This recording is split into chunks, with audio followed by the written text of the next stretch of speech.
నెల్లూరులో చూసుకుంటే, రూరల్లో చూసుకుంటే ఎస్టీలు పదవుల్లో ఉంటే కేవలం వాళ్ళ కింద పనిచేసే వాళ్ళలాగా బానిసల్లాగా మాత్రమే ఉండాలి సార్. ఇక్కడ రూరల్ శాసనసభ్యులు కోటమిరెడ్డి శ్రీధర్ రెడ్డి గారి దగ్గర. ఓకే, కంటిన్యూ చేయండి, మీ వాదన చెప్పేసి. లేకపోతే ఈరోజు మేము పడుతున్న బాధ నెల్లూరు ప్రజలందరికీ తెలుసు, నెల్లూరు జిల్లా ప్రజలందరికీ తెలుసు ఎంత ఇబ్బంది పెడుతున్నారో. ఒక ఎస్టీ మేయర్, ఒక గిరిజన మేయరు పదవిలో ఉంటే ఈరోజు నిర్దాక్షిణంగా అవిశ్వాసాలు పెడతారు. మా కుటుంబ సభ్యులు ఉంటే వాళ్ళని పోయి బెదిరిస్తారు. మా హస్బెండ్ని చూస్తే 2 సార్లు జైల్లో పెట్టించారు. ఇంత ఇబ్బంది పెడుతూ ఈరోజు కూడా వాళ్ళ దగ్గరికి రాలేదన్న ఒక ఇబ్బందితో, వాళ్ళ దగ్గరికి కాళ్ళ దగ్గరికి మళ్ళీ రాలేదన్న ఇదితోటి కుట్రతోటి ఈరోజు చూసుకుంటే ఈరోజు నన్ను మేయర్గా దించేసేయాలని, ఎవరికో ఇవ్వాలని మా కుటుంబ సభ్యులను కూడా బాధ పెట్టడం జరిగింది సార్. ఓకే, అంటే అసలు ఎందుకు తగాదా వచ్చింది మీకు శ్రీధర్కి?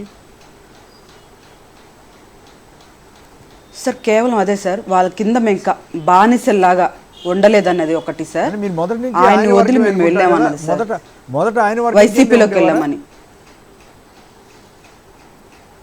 సార్. ఇప్పుడు వైసీపీలో సార్ నేను మేయర్ అయింది, ఆయన వైసీపీలో ఉన్నప్పుడు నాకు మేయర్ పదవి ఇచ్చాడు. నేను వైసీపీలో ఉన్నప్పుడు ఆయనతో ఉన్నాను.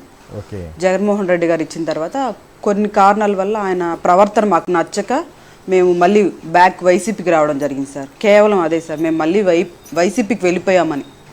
అచ్చా, కొంతకాలం ఆయనతో పాటు ఫెయిల్ అయ్యారు, ఆయనతో పాటు నడిచారు. అవును సార్. తర్వాత ఇప్పుడు మళ్ళీ వైసీపీకి అంటే మాకున్న అభిమానంతో మేము నడిచాం సార్. ఓకే, ఇప్పుడు అవును సార్. అవును సార్. దూరంగానే ఆయనకి కోపం వచ్చింది. అవును సార్. మొత్తం లాస్ట్ ఎలక్షన్లో మేము వైసీపీకి పని చేసామని సార్. ఓకే, ఇప్పుడు మీ హస్బెండ్ని ఎందుకు జైల్లో పెట్టించారు సార్? ఏదో కౌన్సిల్ మున్సిపల్ ఆఫీస్లో మేమేదో కోట్లు కొల్లగొట్టేసామని చెప్తున్నారు సార్. ఇక్కడ రూరల్లో పరిస్థితి ఏంటి సార్? ఎవరైనా ఏం పని చేయాలన్నా అక్కడ ఆర్డర్ రావాలి, ఆర్డర్ పాస్ అయితేనే ఆ పని చేసే పరిస్థితి సార్. మేము ఇక్కడ కోట్లు కొల్లగొడుతుంటే కార్పొరేషన్లో నా భర్త వాళ్ళు చూస్తూ గమ్ముగా చప్పట్లు తడుతున్నారు సార్. చెప్పండి, అంటే తప్పుడు కేసులు పెట్టించారు. రూరల్లో పరిస్థితి ఏంటంటే రూరల్ నియోజకవర్గంలో అంతా ఆయన కనుసంధల్లో జరగాలన్నది సార్. ఓకే, అంతేనా? నెల్లూరు టౌన్ మొత్తం ఆయన కంట్రోల్కి వెళ్ళిపోయిందని ఆయన మంత్రి గారు ఏం పెద్ద పట్టించుకోరేమో కదా? అవును సార్. ఇప్పుడు రూప్ కుమార్ అన్న ఆయన కూడా బ్లాక్ మెయిల్ చేసే పరిస్థితి సార్. మంత్రి గారనే కానీ సార్ ఆయన మీద కూడా అసభ్యకరమైన వీడియోలు పెట్టించి ఆయన్ని కూడా బ్లాక్ మెయిల్ చేస్తారు సార్. నిజమా? మరి మంత్రి గారు చంద్రబాబు గారి సన్నిహితుడు కదా, ఆయన ఏం చేయలేకపోయాడుదా? సన్నిహితుడే సార్, కానీ ఆయన ఏం చేయగలుగుతారు సార్? ఇట్లా వీడియోలు అన్నది వాళ్ళని క్రిటిసైజ్ చేస్తూ పెడుతూ ఉంటే సరే ఇచ్చి వీళ్ళతో ఎందుకు అన్నాను కదా సార్. నిన్నటి దాకా నా పరిస్థితి కూడా అదే సార్. నిన్నటి దాకా కూడా నా పైన కూడా అసభ్యకరమైన వీడియోలు పెట్టడం, క్రిటిసైజ్ చేయాలి సార్. మేము రక్షిస్తాము అని చంద్రబాబు గారు పవన్ కళ్యాణ్ గారు కబుర్లు చెబుతున్నారు. ఏం లేదు సార్, మీకు జరిగిన అన్యాయాన్ని వాళ్ళు పట్టించుకోవాలా? మీరు కంప్లైంట్ చేశారా ఎప్పుడైనా? పట్టించుకోవాలి. చంద్రబాబు గారికి కానీ ఎవరికైనా కంప్లైంట్ చేశారా? పోలీసులు ఎలా ఉన్నారంట సార్? మేము మెయిల్స్ పెట్టాము సార్, మెయిల్స్ పెట్టాము. దగ్గరగా వాళ్ళకి చెప్పగలిగే వాళ్ళ చేత చెప్పించడానికి కూడా వాట్సాప్లో అన్నీ చెప్తే మేము ఎవరినైతే కాంటాక్ట్ అవుతామో వాళ్ళని మళ్ళీ బెదిరిస్తారు సార్. వాళ్ళు ఏ పొజిషన్లో అయినా ఉన్నాయి, వాళ్ళని కూడా బెదిరించే కోటమిరెడ్డి శ్రీధర్ రెడ్డి గారు రాజ్యాంగేతర శక్తిగా మారిపోయాడు అక్కడ సార్ ఈరోజు.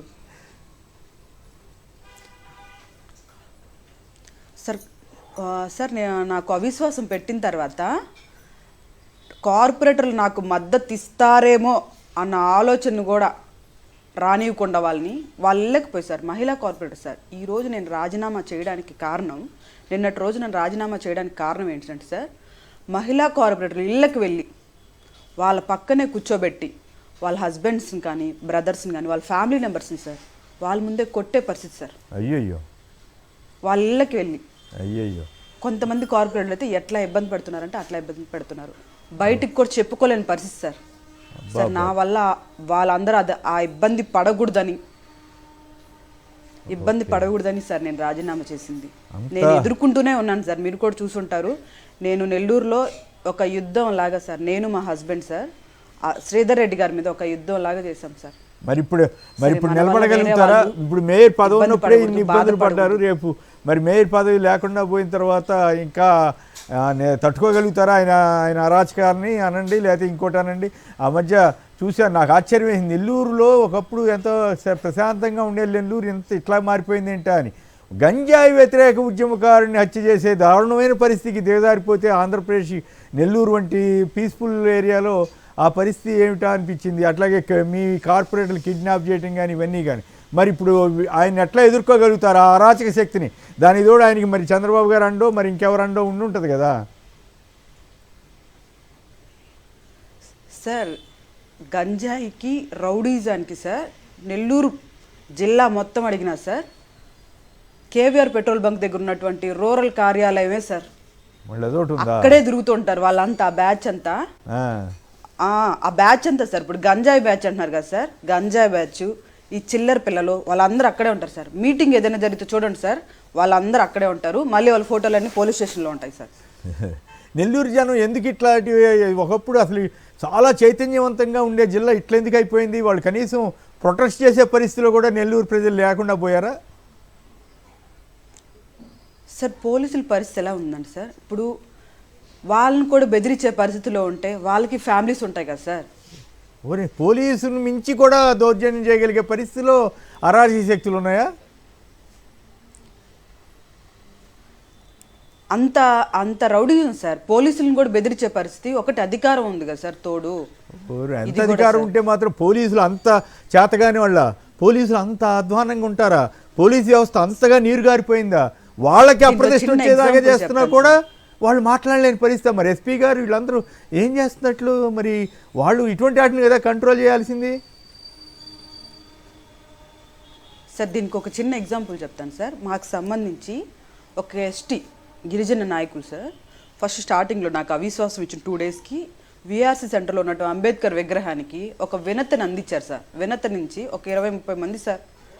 అక్కడ ప్రశాంత వాతావరణం, ఎక్కడ ట్రాఫిక్ కానీ ఎక్కడ ఇబ్బంది లేకుండా ఒక వినతిని అందించి మా మేయర్ని తీయకూడదు, మా గిరిజనులకు వచ్చేది రాక అవకాశం అని ఒక నిరసన తెలియజేస్తే ఆ నాయకుడికి ఫోన్ చేసి 33వ డివిజన్ కార్పొరేటర్ సార్ టీడీపీలో ఉన్నారు, ఆయన చేత ఫోన్ చేపించి నీ నోట్లో యాసిడ్ పోస్తా సార్. ఆయన వయసు 70 సార్, 70 సార్ ఆయన వయసు. నేను నరకతా బూతులు సార్, నా కొడక గిడక అవన్నీ మాట్లాడుతూ అసహ్యంగా. అయ్యో బాబోయ్, నెల్లూరు పోలీసు ఏజ్ కూడా అతన్ని 70 సంవత్సరాలు సార్ ఆయనకి. సార్ అది ఎస్పీకి కూడా కంప్లైంట్ చేశారు సార్. అది ఎస్పీకి కంప్లైంట్ చేశారు నా ఫోన్ లోంచి కూడా సార్. మరి ఏమన్నారు ఎస్పీ గారు? ఏమన్నారు పాపం ఆయన నాకు చెప్తే ఎస్పీ గారు ఏమన్నారు? అస్సలు రెస్పాండ్ అవ్వలేదు సార్. రెస్పాండ్ అవ్వాలా? అలాగే రెడ్ బుక్ రాజ్యాంగంగా మారిపోయిందేమో. ఏం చేస్తాం? పిలిచి వాళ్ళని ఇట్లా జరిగిందని కూడా అడగలేదు సార్ ఈ రోజుకి కూడా. అయ్యా నమస్కారం చంద్రబాబు గారు, మీకు నమస్కారం చెప్పడం తప్ప మీ అబ్బాయి లోకేష్ గారు రెడ్ బుక్ ఏం గోలో కానీ చూడండి, అరాచకాలు చూడండి. ఈ గంజాయి వ్యతిరేక ఉద్యమకారుడికి హత్య చేసే దౌర్భాగ్య పరిస్థితికి ఆంధ్రప్రదేశ్ వెళ్ళటం అంటే ఎంతకంటే దారుణమైన పరిస్థితి ఏముంటుంది? ఒక మహిళా మేయర్ ఈ రకంగా ఆక్రోశం చెందే పరిస్థితి తేవడం మహిళలను గౌరవిస్తున్నట్లా? ఏం చేస్తున్నట్లు? నాగార్జున యాదవ్ మీరున్నారా? మాట్లాడండి. ఒక మహిళా మేయర్కి ఎదురైన ఈ పరిస్థితి మీద మీరు ఎట్లా స్పందిస్తారు?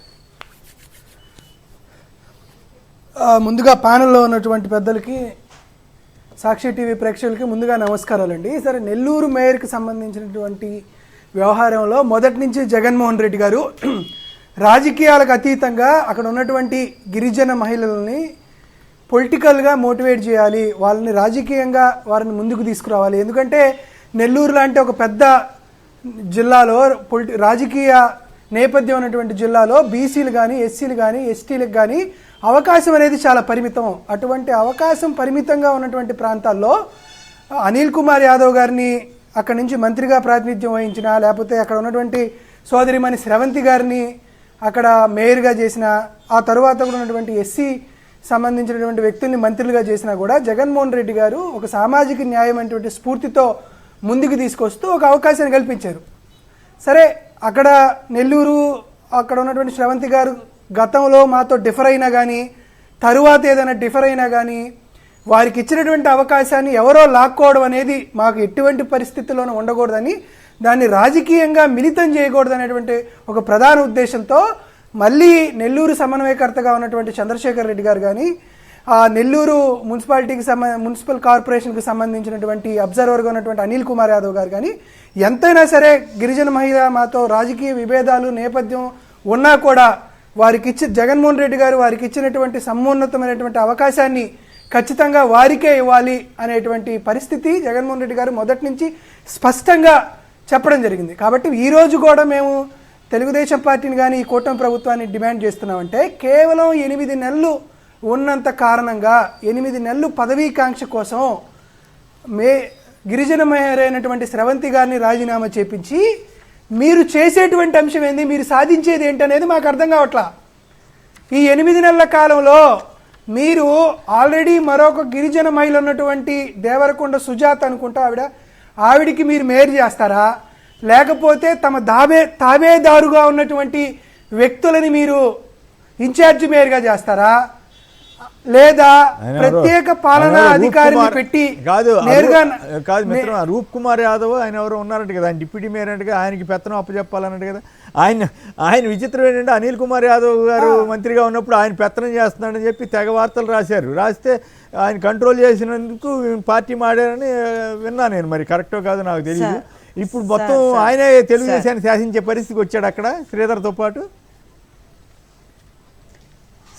అదే సార్, ఇక్కడ ఏం జరిగిందంటే దాదాపుగా నెల్లూరు మేయర్కి సంబంధించిన అంశంలో 10 కోట్ల రూపాయలు మార్పులు చేర్పులు జరిగినాయి. 10 కోట్ల రూపాయలు ఇన్వెస్ట్ చేసి కూడా పెట్టుబడి పెట్టి కూడా రూప్ కుమార్ యాదవ్ని డిప్యూటీ మేయర్ చేయడానికి అక్కడ పావులు కదిపారనేది వస్తున్నటువంటి వార్తలు. కాబట్టి ఈరోజు కాకపోయినా రేపైనా సరే రూప్ కుమార్ యాదవ్ బండారం కానీ నారాయణ బండారం కానీ ఈ 3 ఆప్షన్సే ఉన్నాయి తెలుగుదేశం పార్టీకి.